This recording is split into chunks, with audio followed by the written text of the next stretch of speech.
Des militants de l'Union progressiste à Pobé, dans la 22e circonscription électorale en majorité des femmes, en ordre de bataille.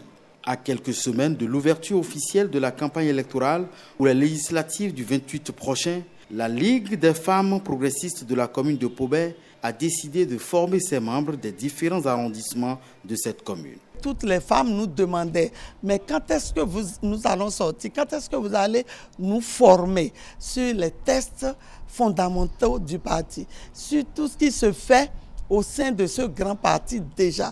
Parce que vous savez, il y a la télévision, il y a la radio surtout et tout.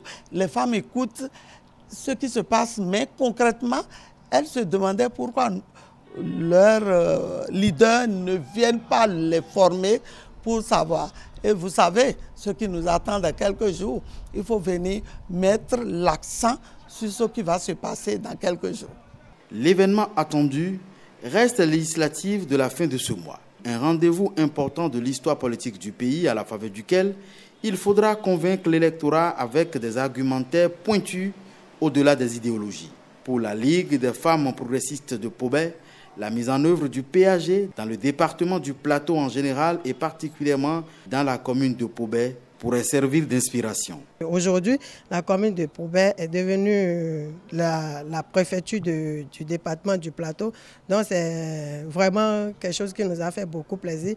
Nous l'avons expliqué aussi au niveau de la route de Port-Nouveau-Pobé, ce qu'il est en train de faire. Toute la voie est dégradée, mais aujourd'hui je crois qu'ils ont déjà commencé les réparations des voies dégradées. Au niveau aussi des écoles, dans les arrondissements ruraux, il y a des cantines. Nous avons constaté aussi que beaucoup de femmes ne sont pas informées qu'il y a des actions comme ça qui se mènent dans les arrondissements ruraux. Au niveau du crédit aussi, de microcrédit, bon, ça se faisait avant, mais aujourd'hui, c'est en ligne. Donc, on les a sensibilisés sur quelles sont les formalités à remplir pour avoir ces crédits.